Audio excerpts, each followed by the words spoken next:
alam ni Atak yan, direct. Ang hindi pa talaga napanood natin yung dapat natin abangan. Correct. Sino yung magtatanong dyan, Miss partner? Janice Navida.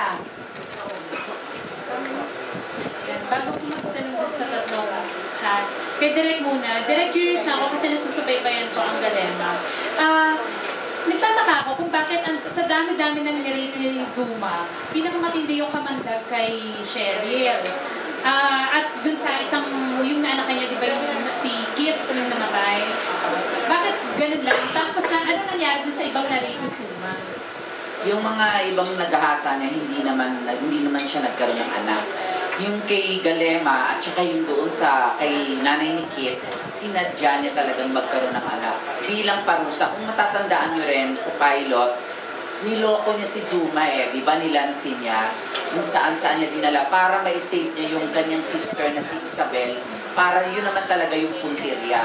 So, sinave niya yung kanyang kapatid, siya yung tinamaan ng sobra ng parusa ni Zuma. Ginahasa, muntik patayin, bago patayin, para hindi siya talaga, magdusa siya doon sa ginawa niyang panilok kay Zuma. Isinali niya yung venom niya dito. Tapos yung kay Kit, hindi na siya mamatay talaga. Si Kit, oo, kasi puso yung tinanggal sa kanya yun yung mga ultimate na pampatay sa kanila. Okay. Can you share yun naman? Hypothetical lang, no? Kung sa'yo yung nangyari yung gano'n na rape victim ka, itutuloy mo pa rin ba yung pagbubuntis kahit na hindi mo gusto? Yung magdadala ka muna. Sabi ko rin ko meron siya ng food. Magdadala ka muna siya ng food. But probably,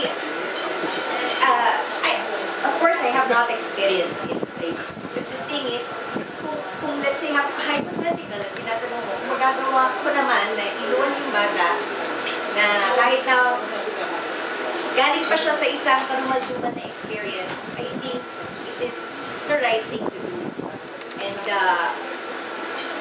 I cannot impose it on anyone, diba? It's their choice. It's the person's choice. Pero kung sa akin, if ever, at sana naman po meron na ako sa'yo. Ay, ganun. Siguro tama pa rin na inuwan pa rin yung bata. To full term at palakihin pa rin. Kasi wala naman sila kasalanan dito. Nagkukuptupin mo, hindi ka tulad kay Galema na... Hindi ko masasabi kung ano mararamdaman, di ba? Kasi meron naman, hindi ba, pinapa-adopt, binibigay na lang sa simbahan. Kasi nga, instead na makagawa sila ng masama doon sa bata, alam naman natin yan pagka galing na sa isang masamang sitwasyon na yung pinagalingan ng tao, nakakasira talaga ng bayan. So, I think the best thing to do is pa-afford talaga. Para hindi naman masaktan yung bata. Kawawa na. Kay Andy and kay Mateo. Kasi yung pinani nga nito, is maglalaban kayo ng mamo. Diba? Dahil sobra na yung parang matigil na yung kasamaan. Sa experience mo or naniniwala ka ba na ang anak dapat lumaban sa magulang kapag sobra na? O hanggang saan mo kayang magtiis na hindi lumaban sa magulang? Para sa akin po, syempre, kahit anong mangyari, diba, our parents, they know best. Kasi sila yung nagpalaki sa atin, at nandiyan sila para i-guide tayo as we grow up. And yun na yung utang na loob na mabibigay mo sa kanila is na respetuhin mo sila at matuto ka mag-obey. Pero, dadating din yung point in life na tatanda ka po, magkakaroon ka ng sarili mong pag-iisip, malalaman mo na kung ano yung tama at ano yung hindi. Although those values that you have are the ones that are instilled by your parents, themselves, para sa akin po, it should also make sense na minsan may mga natututunan ang mga anak na hindi parang na pwede rin naman at one point pwede rin naman magkaroon ng point ang anak just because anak lang sila, and hindi rin naman bawal na